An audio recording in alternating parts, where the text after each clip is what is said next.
Ассалаумағалейкум, қадірменді көрермендер. Біздің кезекті сұхбатқа қош келдіңіздер. Бүгінгі бізде сұхбатқа келіп отырған Шымкент қаласының досым. Шымкент қаласынан аты Бақдәулет. Бақдәулет, өзің жайлы кішкене бір-екі сөз айтып жіберсең. Ассалаумағалейкум, құрметті көрермендер. Бүгін Рауан бауырымызбен сұхбат жүргізейін деп жатырмыз. Есімім Бақдәулет Орынбасарұлы болады. Оңтүстік Қазақстан қаласы аймағының тумасы боламын. Астанада 20 жылдай уақыт тұрып еңбек етіп келе жатырмын. Қош көрдік деймін. Рахмет, Бақдәулет. Менің сұхбатыма келіп, уақытымды бөліп осы жерге түнгі кешкі уақытта Астана қаласында біз осындай кішігірім подкаст жүргізіп сұхбат жасап жатырмыз. Қолдап қойыңыздар, лайк басып, тіркеліп қойыңыздар біздің каналға. Енді менің бір-екі сұрақтарым бар Бақдәулет мырзаға. Соны болса бірінші сұрақ айтайын. Осы қазіргі Астананың бұрынғы 10 жыл бұрынғы мен қазіргі Астананы салыстырғанда қандай бір алға жылжулар бар, болмаса артта қалған нәрселер бар ма, оң сол жақтарын қандай айтып кетсеңіз. Жалпы айтқанда 10 жылдың шамасында Астана қаласының тұрғындарының саны 1 миллионнан асты. Бұл ең басты көрсеткіштердің бірі. Қала үлкейіп жатыр қазір жан-жақты. Оның шекаралас аймақтары да кеңейіп жатыр.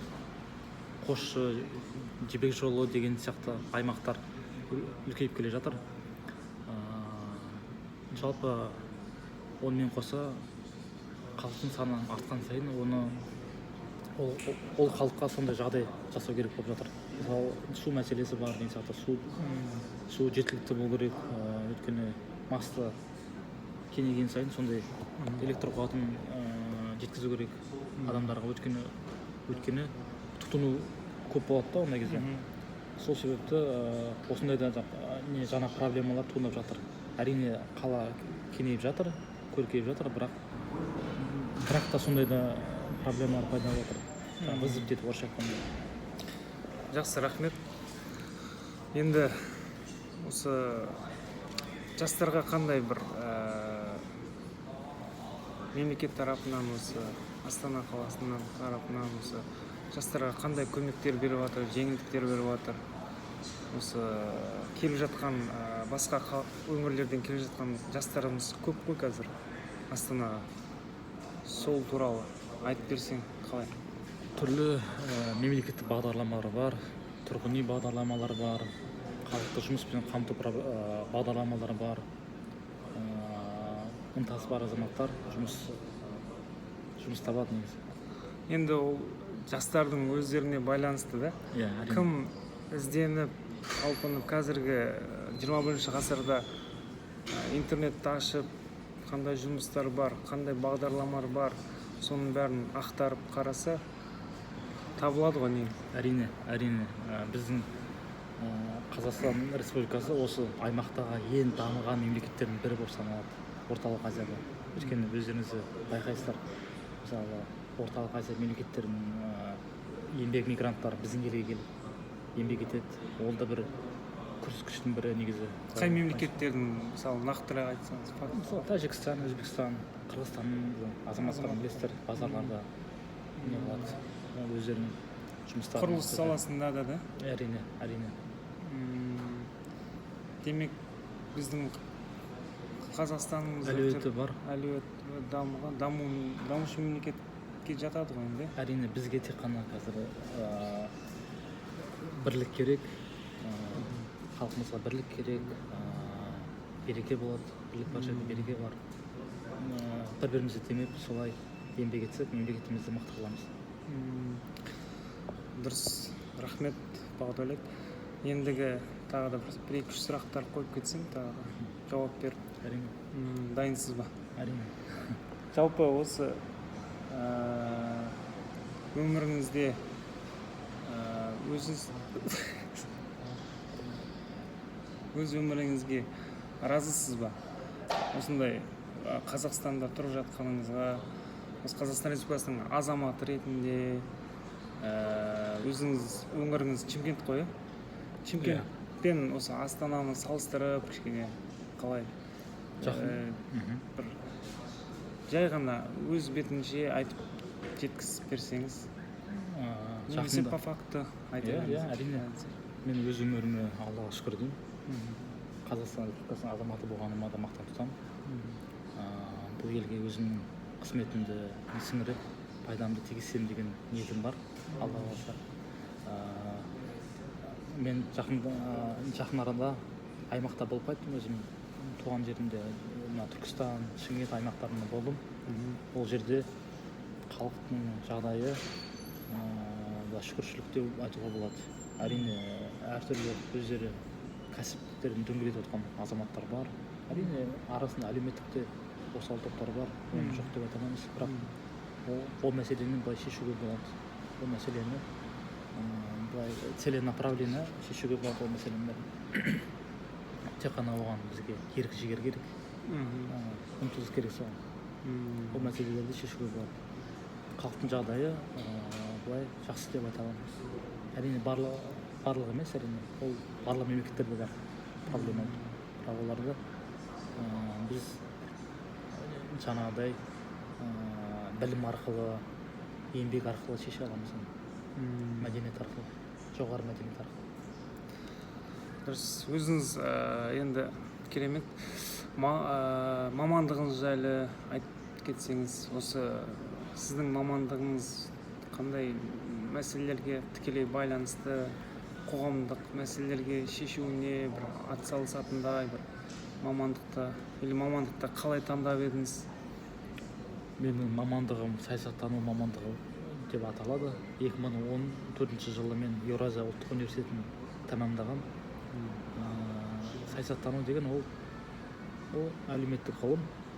Өзіңіз білетіндей қоғамдағы болып жатқан процестерді, сайлау процестерінде жіті меңгеретін ілім. Мен бұл мамандықты таңдағаныма еш өкінбеймін. Өте разымын, қуаныштымын. Осы білімімді халқымның, мемлекетімнің бір тұтастығына, дамуына септігін тигізеді деген ниеттемін алдағы уақытта. Қазір көп жастар айтады ғой, бұрынғы енді 90-шы жылғы мектеп кезінде біз мамандық таңдайтын кезде көбінесе білмейтінбіз, қандай мамандық таңдаймыз, 11-ден кейін қайда баратынын білмейді.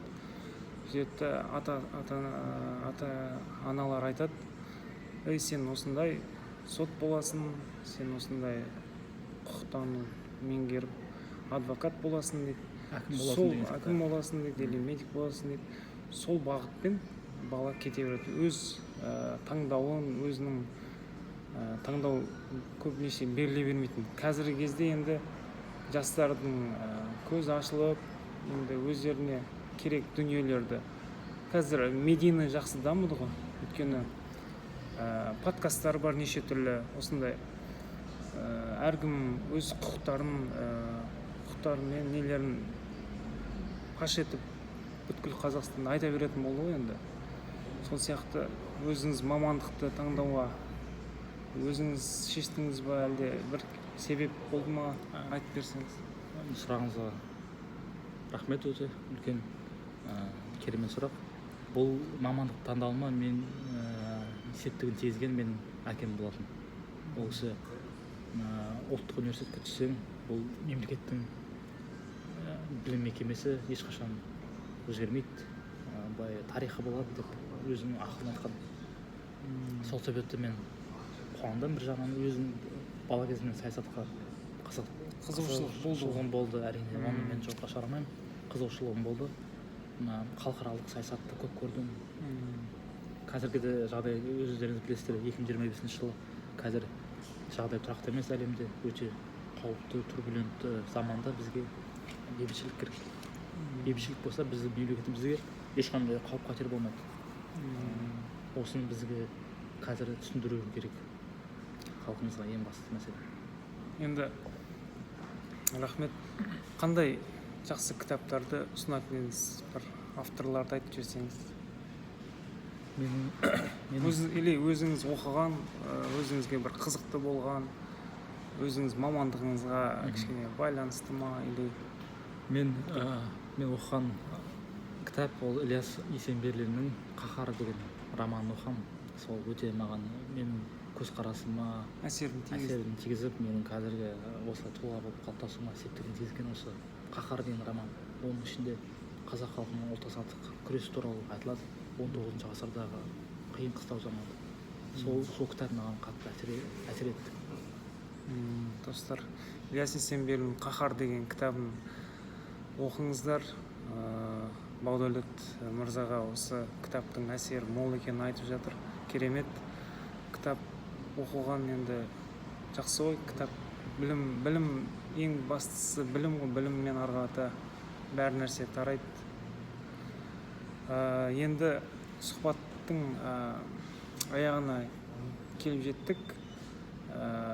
Бақдәулет мырза осындай неге сұхбатқа келіп уақытыңыз бөлгеніңізге үлкен рахмет.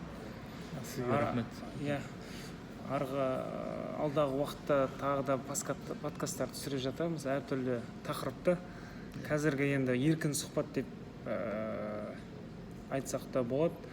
Енді бастамасы да, енді бұл енді бірінші сұхбат деп айтсақ та болады, почти.